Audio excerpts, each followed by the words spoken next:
Starting 502 podcast. As always, Presley Meyer, your host with the most. Starting 502 brought to you by Mr. and Mrs. Bourbon. As you might know, it's the official brand of the one and only Russ Smith. What you might not know, Mr. and Mrs. is becoming a national and global brand, shaking things up in the bourbon industry.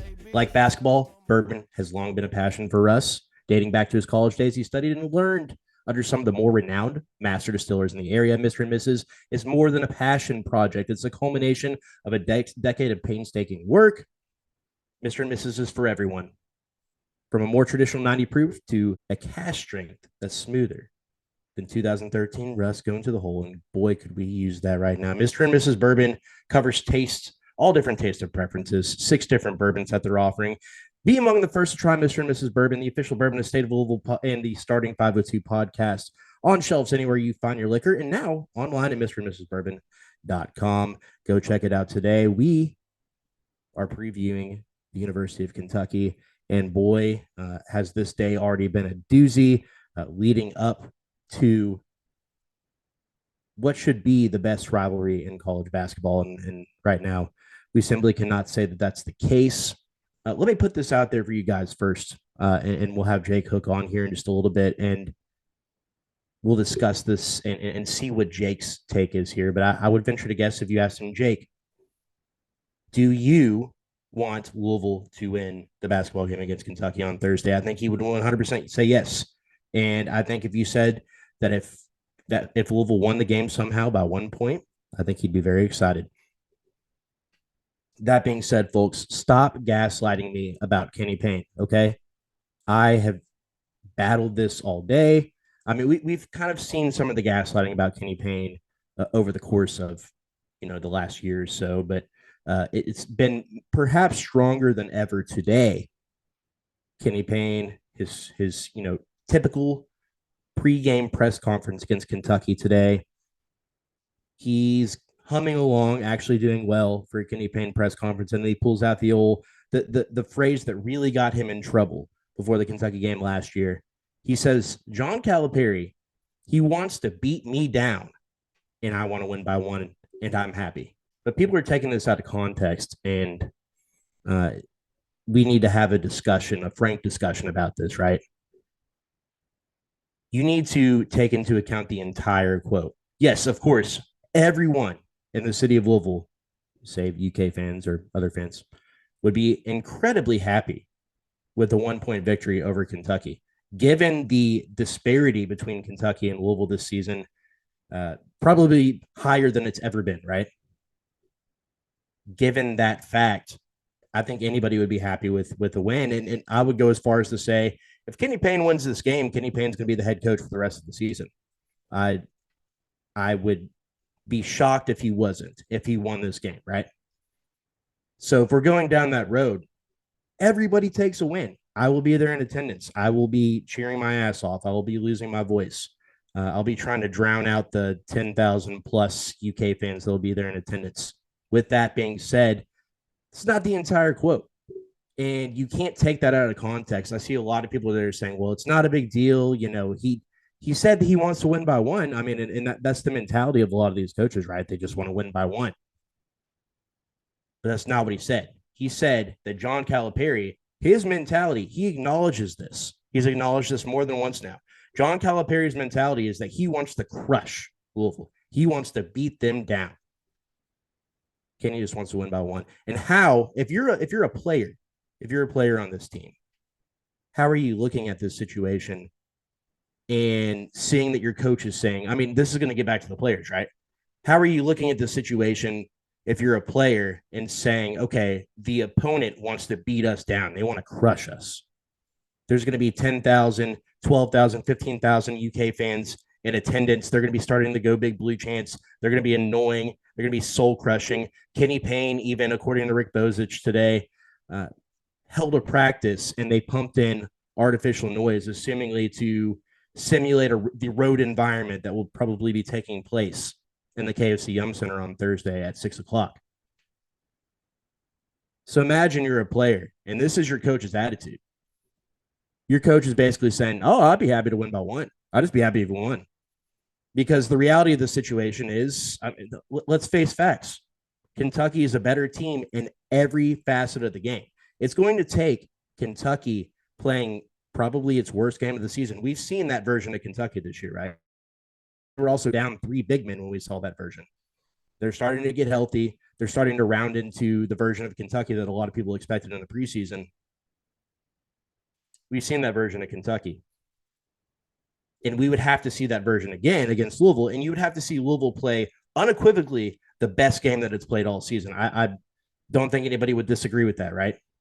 You'd have to see Louisville play its best game, and you'd have to see Kentucky play its worst game. Because if you look at Kentucky's ceiling and its floor, they are both probably higher than Louisville's ceiling, right? I think Kentucky's floor might be higher than Louisville's ceiling, and that's embarrassing in and of itself. But to have your coach come out and say, he wants to beat me down. They want to crush us. They want to win by 50, which nobody would be shocked if that's something that we saw on Thursday night. But I just want to win by 1. Imagine if Jeff Brum said that. Imagine if Jeff Brum comes out and he says, Mark Stoops, he probably wants to crush us. It means a lot to them. It's the SEC. It just means more there. Us, we just want to win by 1. Imagine if he said that. And that's the thing about it, too. Maybe if Kenny Payne comes out and says this, say they're 9-2 on the season. If Kenny Payne comes out and says this, I don't think people are probably frustrated that he says something silly like that. But I don't think people are losing their minds over this either, right? But he's 5-6, and he's 9-34 as head coach at the University of Louisville.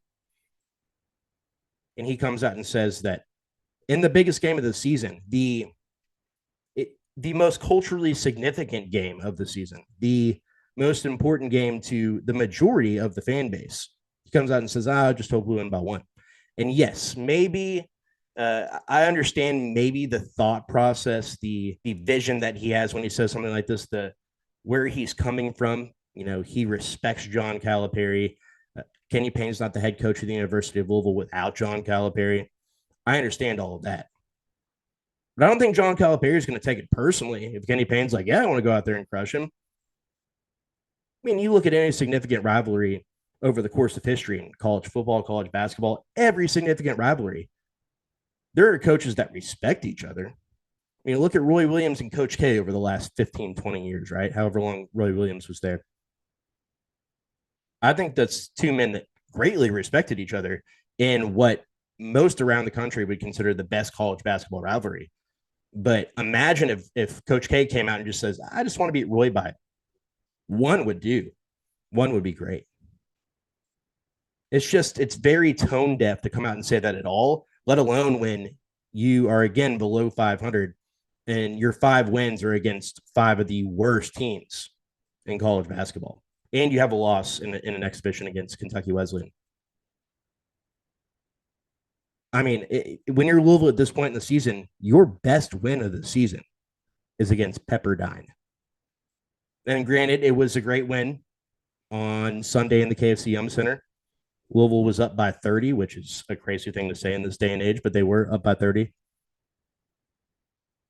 But that's your best win of the season. And that Pepperdine squad had not won a road game since 2021. Those are Louisville numbers, people. It is, I cannot express how discouraging that it is to hear your head coach when you're trying to get fired up, when you're trying to make a push as you're going into this big game, when you're trying to capture every bit of momentum that you can gain. That is, it's incredibly disheartening, is what it is. We're going to come back on the other side. We're going to bring Jake Hook in. We're going to talk about the stats. I do think that there are some reasons to believe that Louisville has more than a puncher's chance to win this game. But again, you're going to have to see that Louisville is greatly extending that ceiling, and they're getting Kentucky to play to its basement. We'll talk about that more on the other side. Starting 502 podcast. Jake Hook up next. The man, the myth, the legend, Jake Hook joins us now to talk a little bit of Kentucky, Louisville. Before we get into the meat and potatoes of this game, I mean, really, like that's what we should be talking about today, right? We should be talking about Louisville and Kentucky. But Jake, I wanted to give you an opportunity. I'm sure at this point you've heard what Kenny Payne said in his presser today. Started out pretty solid, and then, as it often does, we got some interesting quotes. Any thoughts? I saw someone quote tweet whatever his comment was, and they put that GIF from True Detective, where he's like, "Can you just stop saying dumb shit or stupid shit or whatever it is?" And I mean, like, I was listening to it, and like first 10 minutes, solid, like good, like coach speak answers were good, nothing there, and then I think I understand the point he was coming from. He was like, he'll take a 1 point win. Like they just want to get a victory. So I understand what he's saying, but it's back to back years now. He said nearly the exact same thing. It wasn't received well last season. So I don't know why he was like, I'm reloading it, putting it back in the clip. Let's throw it back out there again. So I don't really get that. But yeah, definitely not exactly what you want to hear from your coach. Yeah, I mean, maybe next year go the Kentucky route.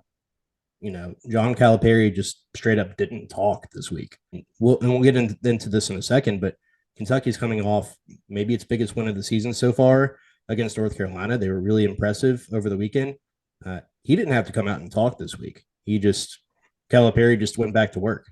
So maybe that would have been a good idea from the Louisville, SID standpoint, especially because we've been kind of random and kind of cavalier, if you will, about when we do and do not hear from Kenny Payne now. So, And then he comes let's. on and just loves to say, I probably shouldn't say this, and then just says the worst thing a coach could ever possibly utter. And you're like, oh, thank you so much. I mean, from everything that we've heard behind the scenes, you hear a lot of this, like, that Kenny just doesn't listen to anybody. Like, this is his chance at this level. This is his chance as head coach, and he is 100% taking the reins and doing things as he wishes to do them. I understand that's like how a John Calipari or a Rick Pitino did it, or maybe even a Chris Mack. But at some point, you would think that with your job on the line, you'd start listening, and you'd lean into the guys around you. I mean, look at Chris Mack. Chris Mack went out and did one of the hardest things ever in firing one of his mentors in Dino Gaudio, and ultimately lost his job because of it. But he was trying to do what was best for the program. He was trying to do what could kind of save his ass in the end. He was trying to live his dream out and be a head coach at one of the premier programs in the country. You don't see that kind of attitude from Kenny Payne, really. You see just the standard run of the mill Kenny Payne, just silliness. It's almost like he does it on purpose at times. So, but let's get a little bit into this Kentucky basketball team. In my opinion, one of the better teams they've had in the last 5-6 years. And so we could take this whatever direction you want to, Jake. But I mean, obviously, everybody knows about DJ Wagner and Aaron Bradshaw because these are the two guys that many thought that Louisville was not only in on, but probably going to win in the last recruiting cycle. Kenny Payne brought in, DJ Wagner's grandfather, who is a legacy player at the University of Louisville. You think that would have factored in, but ultimately it did not. DJ Wagner's off to a pretty solid start. Not exactly a high caliber shooter. He wasn't really pegged as that coming out of high school, but he is a guy who makes this offense go. He's a great distributor. And Aaron Bradshaw, kind of coming into his own. He started off the season injured, but is made his way quickly into the starting lineup. 10.7 points, 5.3 rebounds. That's a guy that is going to be a tough matchup for Brandon Huntley-Hatfield, especially if Louisville is without its two bigs and Dennis Evans and JJ Traynor. When you're looking at this roster, what are the names that stand out to you, or who are the players that people should be watching out for? I mean, Trey Mitchell worries me a little bit just because of his versatility, and Aaron Bradshaw as well. He hasn't shot the three a lot, but he does have the ability to do it. And I just don't, without JJ Traynor, I don't really know if we have a guy big enough to guard a perimeter player that can do both inside and outside work. I guess Trey White could fill in that role a little bit, but his defense has been spotty at best. So getting a guy like JJ Traynor could help out a lot. I think we've got an advantage on the inside with Brandon Huntley-Hatfield. They really still don't have a true center, though Bradshaw did a pretty good job stopping North Carolina's bigs. So, I mean, I don't really know. I mean, I think that might be an advantage for us, but yeah, definitely there's some mismatches there with the bigs. And then obviously you got their bench players, Rob Dillingham and Reed Shepherd might be the two guys that have played the best so far this year for Kentucky, especially Reed Shepherd. looked it up. He's shooting 57% from three. I don't even think I shot 57% from the free throw line in high school. Like, that's insane. The efficiency that he's playing at. 3 steals a game, 4 assists, 4 rebounds, 13 points. I watched their North Carolina game. I've watched some of the other games, and like, he's just a dude that makes the right play, and it's just in the right spot at the right time. So him, and then Rob Dillingham, he's kind of like Ty-Laur Johnson, where he's just like a microwave scorer, going to do some stupid things. You're like, oh, damn, don't do that. But then makes a 15-foot fadeaway with 2 people on his face. So he's kind of like that. So those 2 guys, super scary off the bench. So those are the guys I'm really worried about. And then one guy, Justin Edwards, hasn't really came into his own just yet, not shooting well, but he's another dude that high 5-star player could have an amazing game at any point. Yeah, to me, first of all, you have to always address the Louisville Kentucky game from the perspective weird stuff's going to happen. There's almost always a player who has a sort of breakout game or a get right game on one side or the other. Zanban game. And the Zanban game is loading, apparently. The Aiden McCool game is loading. In all seriousness, though, it's come from the Kentucky side more often. I mean, we could go down and just name a list of players that had just a very average season and just absolutely destroyed Louisville.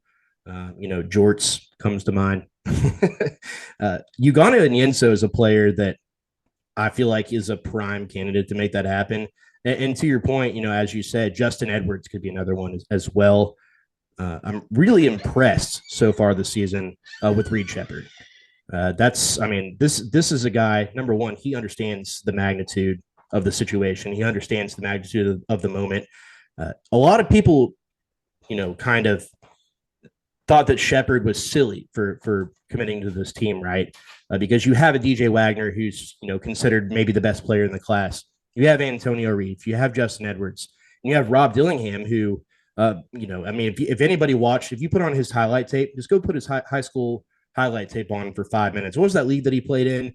Overtime Elite League. Yeah, the Overtime Elite League.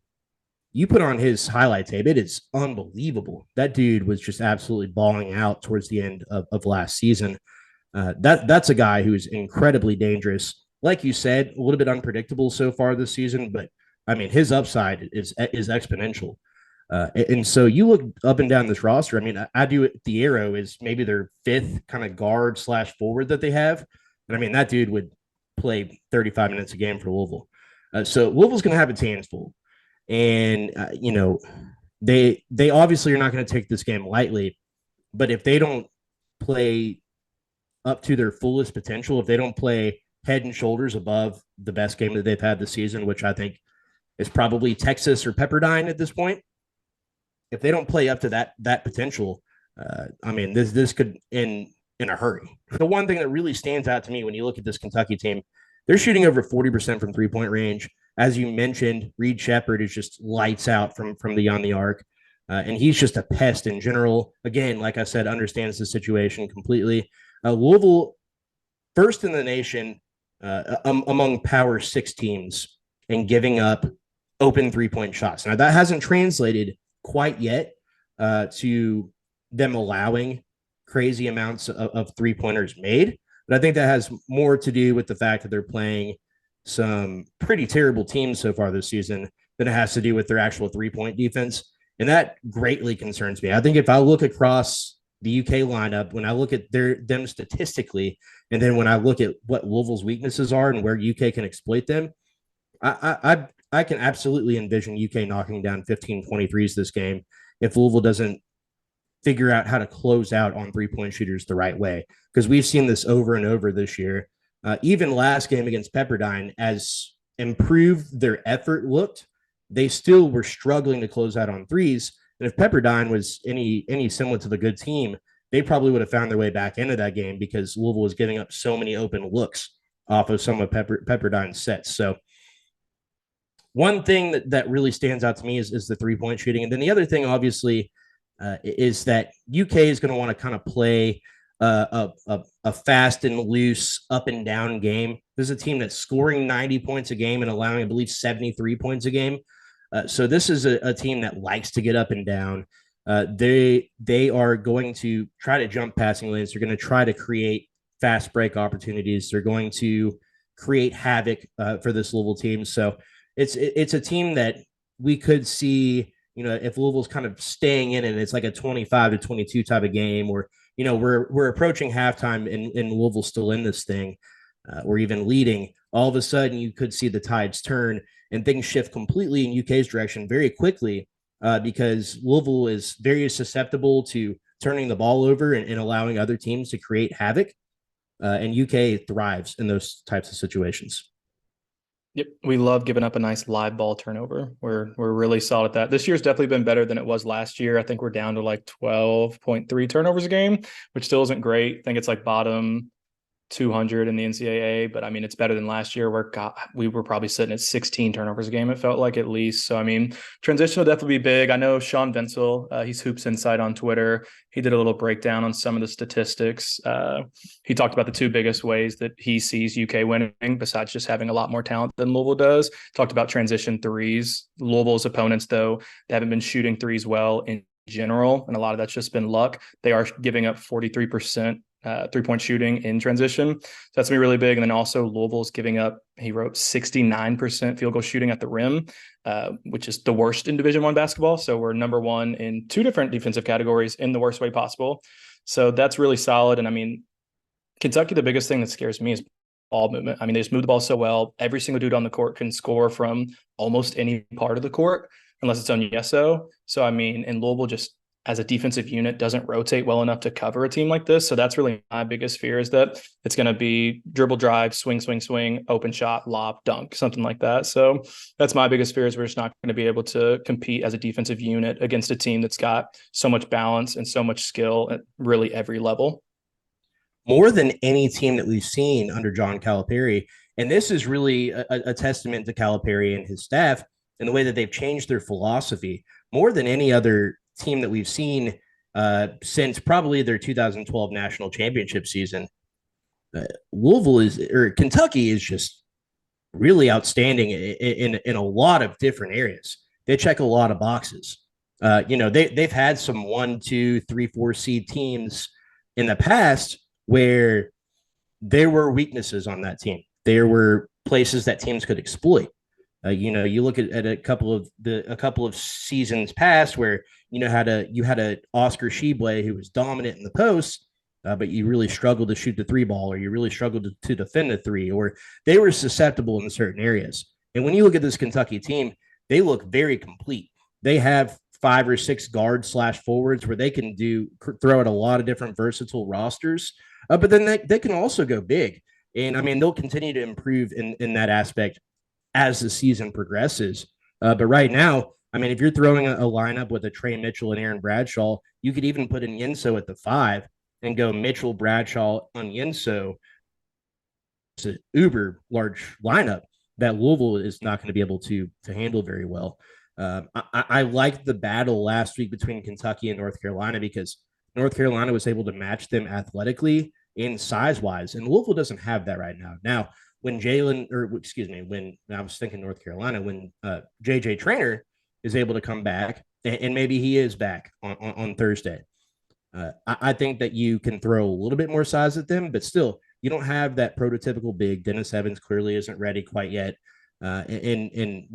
Obviously, I mean, they're going to, no offense to the guy, I know he tries like crazy, but Manny Okorafor, yeah, he's going to struggle when he gets into the game. But it's going to be a necessity. JJ Traynor isn't playing. You can't play Brandon Huntley-Hatfield 40 minutes a game, especially with the way that we know this game's going to be called, right?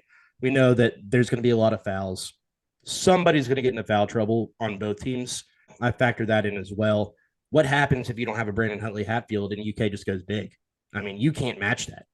If you don't have JJ Traynor, Brandon Huntley-Hatfield's out. Maybe Manny Okorafor steps in, but I mean, God, I mean, that seems like the makings of a bloodbath.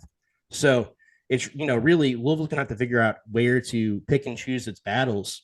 But there's so many weaknesses that this UK team can exploit.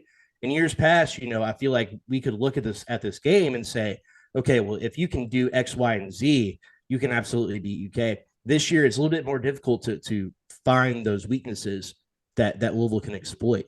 When you're looking at this UK team, though, Is there anywhere that Louisville matches up well with them? I mean, rebounding margin, we've got a slight advantage there. I think we go like +4 rebound margin as opposed to UK has 2. But I think a lot of that probably has to do with the fact that Onyeso and Aaron Bradshaw just started playing 3 games And ago for Bradshaw, 1 game ago for Onyeso. So I don't quality of really know if opponent that. as well. I What'd mean, you say? Louisville's quality of opponent as well. Louisville's really Yeah. played nobody. I mean, Texas was, the one that we were really writing home about, and they've proven to have a ton of weaknesses on their team.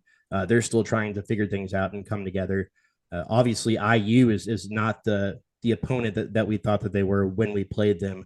Louisville played them tough, but they weren't built quite like this Kentucky team. Whereas Kentucky has played some quality opponents in Kansas and in North Carolina, and the rebounding margin is still similar. But when you look across Louisville's strength of schedule, I mean, they've played some absolute dog shit teams, man. Yeah. The only other advantage, I mean, free throws, Louisville gets the free throw line really well. I think they're top 20, top 15 in the nation getting to the line. And surprisingly, I think we all shoot in the 70s and the 80% from the free throw line. So, I mean, if you can get to the line, get free points, get somebody in foul trouble, get multiple UK players in foul trouble, I mean, that's definitely an advantage I could see helping Louisville out. I think really the biggest thing is though, Louisville's got to hit threes. And it's really something we haven't seen much of except for in that Pepperdine game. So, I mean, we're hitting like 5.4 threes a game. We can get that number to like 9 or 10 in this one. I think that does allow us to be competitive in this game. I'm looking for this. If I'm looking at Louisville trying to take advantage of some of UK's weaknesses, UK's not some crazy, outstanding team as far as perimeter 3-point defense goes. So that's something to point out. I want this to be the Seawell game. And by the way, we're calling Curtis Williams Kurt Williams. We're calling him Seawell now. By the way, Okay. All right. Thank you. we've officially made this transition after he scored 16 points against Pepperdine and looked really solid doing it. I want to see a lot more Curtis Williams. And frankly, I'd like to see the more we can play the young freshmen, the better. Obviously, Dennis Evans is it's pretty much that we're going to see Dennis Evans against Kentucky. However, you have 3 really quality freshmen in Caleb Glenn, Curtis Williams, and Ty-Laur Johnson. I'd like to see them all on the floor at the same time, to be honest. But throw them out there. They're young enough, and I don't mean this in a demeaning way, but they're young enough and dumb enough to just get it out there and play basketball. And I think that you can gain some momentum. You can do some good things against this Kentucky team with those 3 players. I think those 3 players match up pretty well with Kentucky. So, and then you have to see consistency from Trey White. I think that he is a team that's, if you look at the places where Louisville is vulnerable because of the way that they strive to be a little bit more loose and fast paced and run and gun style and aggressive on the defensive end, solid rebounding team, that sort of stuff. They're built very similarly to Kentucky in that way. The way that Kenny Payne preaches, obviously, he comes from the Calipari coaching tree. He believes many of the same philosophies, and so in a way, it's going to be like, you're facing a lot of similar sets. You're facing, UK is not going to do a bunch of stuff that's going to be super tricky. They're not going to be Bellarmine backdooring you. They're not going to throw the Syracuse or Virginia type of defense at you. It's all going to be straightforward right there in front of you. So I'm interested to see what a guy like a Trey White could do, what a guy like a Ty-Laur Johnson can do. Can those guys get into the lane and create for others? Where does Sky Clark come into play? Sky Clark is a guy that was initially committed to UK. Obviously, everybody knows the story. Ended up at Illinois, back to Louisville, and so where does he fit into the equation? Because he has been making a difference in other ways besides scoring. But I think in some of Louisville's better games this season, Sky Clark thrived. So I'd be interested to see, where does Sky Clark fit into the equation as well? Yeah. In my opinion, go ahead. I'm sorry. Yeah. I mean, Trey White, I think is the biggest thing. I mean, you see him all year long. He's got talent. He's got athleticism. He's got strength. It's just when I watch him, to me, seems like he does too much. He's almost always trying to do too much, trying to ISO a guy, trying to post up a guy, shoot a 15-foot mid-range pull-up. And it's like, but he plays his best when he's playing off the ball, cutting, hitting a layup, getting the offensive rebound, putting it back up, using that strength, using that athleticism, using that size, and just getting easy shots. And he's not a bad passer either, but like just feels like he gets the ball and it's stuck in his hands for so long. And then he just decides to try and cross a guy up, can't get past him, and forces a jump shot with like 4 seconds left in the shot clock. So, I mean, I think Trey White can be effective in this game if he just allows it to come to him. I've seen at times him kind of allow the game to come to him, but majority of this season, it's been him forcing things. And I'm afraid that he's going to be like, oh, we're playing UK. I got to show out. I got to put the team on my back. This team's so good. I got to play well to beat them. And so hopefully let's game come to him, but I'm not holding my hopes out. Yeah, I'm not either. You have to. I think one thing that Louisville's done, we've struggled to pinpoint. Okay, where is Louisville improved this year? Right, like obviously there's more talent on this roster. Obviously, they're getting to do more things that we didn't come to expect in year one under Kenny Payne. So, although the improvement in overall wins and losses, the improvement in the overall product is not nearly up to par, and that's why it's about as hot as it could possibly get. Although that is the case, there are certain things that we're seeing kind of come to fruition, and that's kind of what I've tried to point out in our last podcast. Is what I tried to write about. It's not up to standard. It needs to more quickly get up to standard. However, when I look at the way that and the way that they're performing, I think that they're doing a much better job of being comfortable in the system. I think they're doing a lot better job of playing, into their own roles. And I think that's something that we didn't see at all last year. I didn't look at any player outside of L. Ellis last season where I saw that they had a defined role on that team. You look at Brandon Huntley-Hatfield, he has a defined role. He's an aggressive rebounder. He's an aggressor on both ends. He's a solid defender, and he's a quality post-up guy that draws a lot of fouls. I believe, if I remember correctly, he drew 11 fouls last game. So that's Brandon Huntley-Hatfield's identity. A Trey White. I would like to see him find his identity on this team. He obviously has probably the most athleticism and the most diverse skill set on this team. But I'd like to see him come into his own and figure out exactly what his role is. Against Pepperdine, like you suggested, Jake, he never really forced anything. He let things come to him. Really, his only buckets were, he was just in the right place at the right time, got a dump off, and made a layup. I mean, I think he had 3 baskets in the first half that were assisted off a Ty-Laur Johnson pass. So really, just don't, as you suggested, don't do too much. And then when I look across this team, I think that there are a few other guys like a Sky Clark, like a Ty-Laur Johnson, and like a Curtis Williams that are really coming into their own and developing their personality. So that's one thing that I like to see about this team is that it, just like we say in football all the time, Jake, just do your job. Just do your job. Know what you're supposed to do. Know where you're supposed to be on the floor.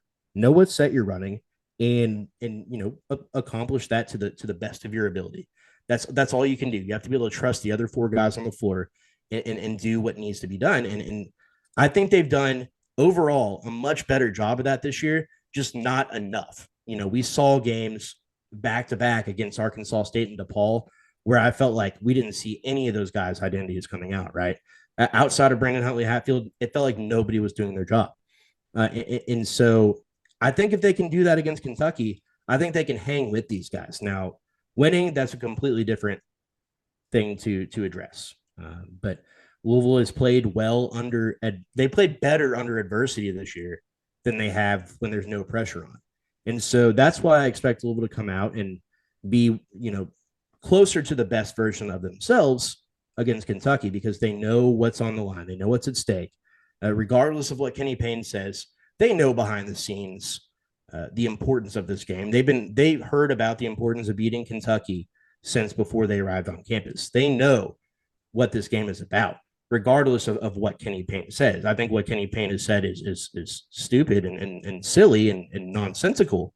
And I feel like people who disagree with what I have to say about that are just trying to gaslight me and persuade me to think in a different way than what was actually said. That's neither here nor there. However, I think that this team understands the magnitude of the situation. I think they understood against Pepperdine that at this point they understand their coach's job is on the line, and they are at least partially responsible for that, right? And in games, say in Madison Square Garden, I think that they played really well because they knew what was on the line. And I don't know if you agree with this, disagree with this, Jake, but I think that there's not been more on the line than Thursday at 6 p.m. in the Center against Kentucky. I think that they'll understand the magnitude of this game when there's probably more Kentucky fans than Louisville fans in the arena. I think they'll understand the magnitude at that point. And I think that this team has shown that they can rise to the occasion. So I'm not as concerned about that. And that's why I say that I think that they have a chance to stay in this game, especially if Kentucky doesn't come as prepared. Yeah, I think rising to the occasion is the right way to say it. I mean, they went to New York in front of a huge crowd against Power 5 teams, top 50 Power 5 teams at that time, and played their best. Went to Blacksburg, played against Virginia Tech, a decent team, really tough road crowd, played their best. So, I mean, it seems like this team does seem to, I don't know if they try harder, play up to their opponent, whatever the term is, but like it seems like they are getting up for those bigger games, which is a good thing. I mean, I would love if we got up when we played against like Chattanooga or like DePaul or something like that, but at least it is a good thing to see that when we're playing a higher level of competition, we're not backing down, we're not playing afraid, we're actually playing up, which is odd. I mean, if we see the team that played against Pepperdine, played against Texas, played against Virginia Tech, I think you're right. I think we can be competitive. And if we're knocking down threes at a increased rate, a higher rate than we have all season, then I think we have that would be the situation, the scenario where we could actually pull out a surprising victory. I don't expect that to happen, but it's got to be playing with that level of intensity on defense and on offense and knocking down threes, I think is kind of the biggest thing. Because if we make 5 threes in this game, we're losing by probably 20, 25 plus at least. But if we can get that number up to 10, I think it would be huge, pay dividends in a big way against UK. Yeah, I'd like to see them take threes in the rhythm of the offense. As Payne and players on this roster have suggested, I don't think that this is a bad shooting team. I think that they make bad decisions when they shoot 3-pointers. And you saw against Pepperdine, a bit against Virginia Tech, a bit against Bellarmine, get a lot against Texas and Indiana. You saw examples of this team being able to shoot threes in rhythm and at the right time in their offensive sets and be successful. However, you get into these games again. DePaul and Arkansas State just completely took my breath away. It took the wind out of the sails because we went into those games saying, okay, really hard fought game against Virginia Tech. You just couldn't finish off the game. You played neck and neck with a quality opponent in Virginia Tech. Just take care of business against DePaul, Arkansas State, and Pepperdine. And they looked like absolute dog shit against DePaul and Arkansas State. I think every player in the team would agree. I don't think I'm saying something that's nonsensical or we're out of line or anything of that nature. They played they played at their floor. They played about as bad as you can possibly play, right? And I mean, against Arkansas State, I would go as far as to say they quit. At a point in the second half, they were just allowing straight line drives on defense. It was a layup line for Arkansas State. And Arkansas State is god awful. And they were down, 20, 22, 24 to Arkansas State. Now. You're telling me the Wolves aren't a tournament team? No.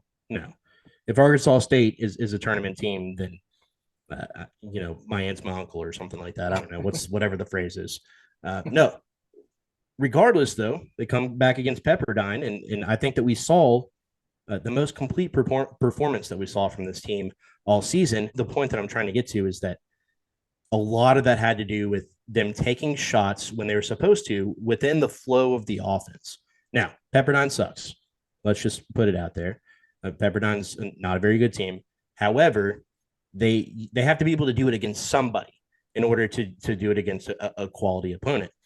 And I think when this team takes shots in rhythm, they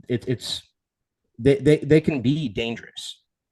Yeah, I mean, this team's got, they're not shooting well, obviously, but I think you're right. They have capable shooters. I mean, JJ Traynor was shooting 40+%. before he got injured. I would trust Mike James shooting an open jumper, Sky Clark, Curtis Williams for sure. If he puts more than 2 dribbles down, I get really scared.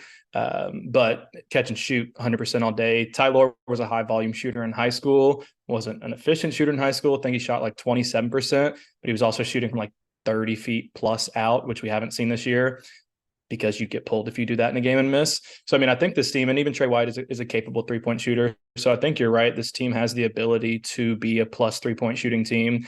We just haven't taken great shots, and we haven't made a lot of shots so far. But I think that could be a surprise advantage that no one really sees coming against this UK team, and makes the game a little bit more competitive than really anyone's expecting. Yeah, I think that there's really, I kind of alluded to this on Twitter. We alluded to it a little bit earlier in the podcast, and people are going to say that we're insane, but this is a rivalry game. Nobody expected Kentucky to beat Louisville in football. Nobody expected that, right? Louisville is clearly the better team. Louisville was in an ACC championship game. They beat a number of quality opponents on the football field. But when it came to the rivalry, Kentucky brought their best game of the season. They absolutely played their best game of the season on the gridiron in Cardinal Stadium. Now, with all of that in mind, that can absolutely happen again on the basketball court. And wouldn't it be funny if Louisville could come out and make this a game, or even go out and win this game? Look, I'm not going to sit here and tell you that I just want Kenny Payne to go away, right? If he comes out and wins this game, he absolutely deserves to at least get a chance to finish out the rest of the season, because then he will have proved that they can make things happen, right? But on the flip side, in some of these games against Pepperdine, against against Texas, and against IU, even against Virginia Tech, you're telling on yourself a little bit, right? You're showing, when we give full effort, we know what to do on both sides of the ball, right? Like, I think it's been very apparent in those games. They weren't as lost as they've looked at other times. They've kind of told on themselves, like, when we give full effort, when we're locked in, we can be an okay team. I'm not saying they're going to be a tournament team, but I'm saying they can give other teams problems. They absolutely can. But they have told on themselves now. But wouldn't it be funny?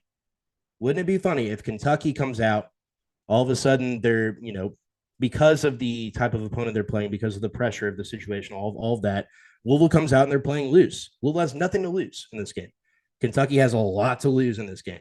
I mean, let's be honest. Even if Louisville pulls out a miracle here, comes out and wins, there's still a very, very good chance that Louisville's going to finish the season with a losing record, and probably a losing record by a wide margin. Very good chance, regardless of the result of the game, win or loss, right? Now, with all that in mind, I think there's some ways that can happen. Number one, as you suggested, Jake, they got to knock down 10, 12, 15 3-point shots. They have to shoot the 3-point shot efficiently. And I think that they can get those looks when they are in the flow of the offense. I'd like to see Kurt Williams. I'd like to see him play 25, 30 minutes this game. Seawill, we've discussed this. Seawill. I'd like to see Seawill play a lot more. But I do think that Louisville can have an advantage in Brandon Huntley-Hatfield. We still don't really know what Anienso is for Kentucky. He only played, 9 minutes or something like that, maybe 15 minutes against North Carolina. So really, I mean, when you look at the construct of Kentucky's roster, they just have Aaron Bradshaw. And I know we talked about earlier, well, what if Brandon Huntley-Hatfield gets in foul trouble? Well, it could be a shit show, to be honest with you. But what if it's the reverse? What if Aaron Bradshaw is in foul trouble and they have to turn to Trey Mitchell to be down low? I'd trust Brandon Huntley-Hatfield down low at this point. I mean, over the last 2 games, he's averaging 20 points and 11.5 rebounds. He's averaging 9.2 points and 9.2 rebounds on the season and an assist. So with all that in mind, Brandon Huntley-Hatfield can be a difference maker. If all of a sudden you have Brandon Huntley-Hatfield rebounding the way that he does, if you have Trey White rebounding the way that he does, maybe you have JJ Traynor thrown in there, maybe he's back into the rotation. All of a sudden, Louisville can start hanging in this game, but they have to come out with the right attitude. They have to come out executing the game plan. It can't be this bullshit. We saw this so many times under Pitino and Mack. Cal's teams would come out ready, firing away, creating turnovers, creating havoc in the game, and all of a sudden you look up and they're up 24-12, or 28-6, something crazy. This happened quite frequently under Calipari, and Then what happens is Louisville plays the rest of the game pretty evenly, but ultimately loses by 10 to 15 points because UK just went on this massive run early. If Louisville can kind of come out and punch them in the mouth, if they could come out and be the aggressor, I think that they have an opportunity to stay in this game because, again, it is a rivalry game. And again, you just truly don't know what's going to happen. As much as we've tried to embellish how many Kentucky fans are going to be there, I don't think it's. But on this flip side, I don't think it's unreasonable to say that this will be the most U of L fans that have also been in the arena this season as well. So, as many people that have complained about the number of UK fans, myself included, that will be in the arena, it'll be a solid environment. And I don't think this is a team that's going to cower in that situation. Last year's team, absolutely.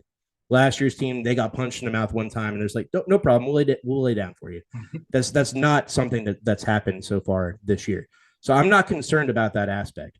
I'm just really concerned about how can Louisville give themselves an opportunity to stay in the game, keep it a couple possession game at the half, and come out of halftime and just execute well and make your shots, crash the boards and see what happens.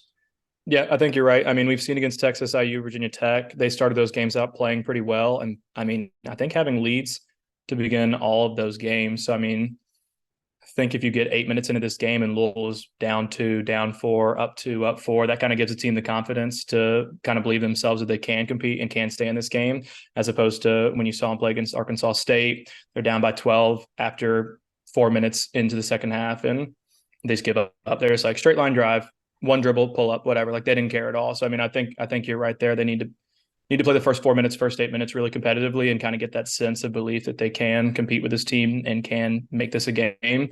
3-pointers, got to make them. Try to get Aaron Bradshaw in foul trouble. He got 4 fouls, I think, in like 18 minutes of play against Armando Bacot against North Carolina. So, I mean, there's definitely an opportunity to be susceptible to get into foul trouble for him.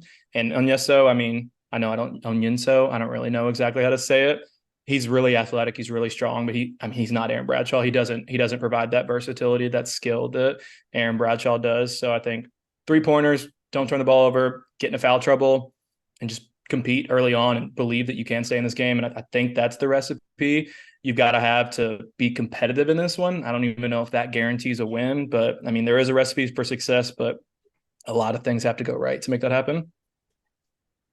The last thing I'll say, and then we'll get your prediction here, is there's been a precedence set at this point, right? That Kenny Payne's going to make it as weird as possible. Like whatever the standard is, he's going to completely flip it on its head. Whether if it's terrible, he's going to come out and do something really good. If it's been okay, he's going to come out and just absolutely shit his pants. That's pretty much been the standard for Louisville basketball under Kenny Payne. And so the precedent's been set that something weird is going to happen in this game anyways, because it's UK U of L, whether it be both teams shoot 50 free throws, whether it be no fouls are called, whether it be there's 7 technicals called, whether it be a coach is ejected. We don't know truly what's going to happen, but I will say weird stuff happens in this game. The fact that it's Kenny Payne and John Calipari just makes it even weirder. The fact that it's a 6 p.m. game on a Thursday makes it even weirder. The last time it was a 6 p.m. game on a Thursday, we had the Quentin Snyder Bam Adebayo games. So what say you? Do you think Louisville covers? We'll go with that. We won't go wins or losses. But right now, as it stands, I'm looking at a DraftKings, excuse me. It's a 13-point favored by 13, over under at 158. What do you think? You think that Louisville's able to cover, or talk to me?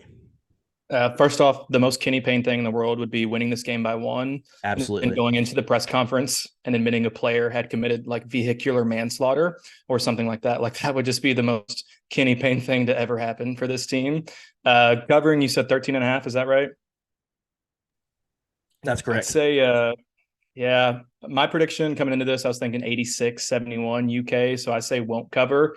I think it'll be a little bit more competitive than we expect. We get some good fight, 4-8 minutes, down by maybe 6 to 8 at halftime. But I just think at the end of the day, UK's got so many mismatches all over the court, so many advantages that unless Louisville just plays a perfect game and UK plays really below what they have done, maybe a UNC Wilmington game, I don't see us winning. So I'll say UK by 15. Yeah, I mean, and we talked about Reed Sheppard. I think that he's the X factor in this game. I think that If I had to guess, just what intuition tells me, I think that a few UK players play above their typical standard. A few play way below their typical standard. We see some weird lineups, but ultimately, Reed Shepherd is the guy that's the difference maker. He's the legacy guy at UK. He's already, you know, he's already the big man on campus at UK, even though he's coming off the bench. I personally think that he's their best all around player. That dude is phenomenal. I hate saying this, but every once in a while, a player comes along, just like every UK fan will admit, I loved watching Teddy Bridgewater and Lamar Jackson. I'll admit I love watching Reed Shepherd.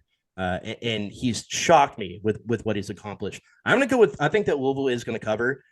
Just my intuition just tells me it's just going to be a weird one. It's just going to be a weird one. The vibes are already weird. I would say high single digits is my guess. I think that it's closer than people expect. And just like in a few other games, Louisville's not able to pull it out. I think Reed Shepherd's the difference maker. Would I be shocked if Louisville won? No, and I'd be jubilant, and I would welcome Kenny Payne back. I would get back into the Kenny Payne circle. I'd welcome him back with open arms. That's about all the time we have, though. Make sure you drink Mr. and Mrs. Bourbon. Check it out. Purchase it online now. We always have Mr. and Mrs. On tap, on deck at all times while we're recording and while we're watching games. If you're in the arena, make sure you stop by, get some Mr. and Mrs. Bourbon. If you are at Frankfort Avenue Liquors, our friends over at Frankfort Avenue Liquors, they have a wide variety of great selection as well, or locations around the Louisville area and around the country. And soon, we'll be around the world. Until next time, starting 502 podcast, please, for the love of God, please beat UK. Please, go Cards. Merry Christmas. Let's go Cards.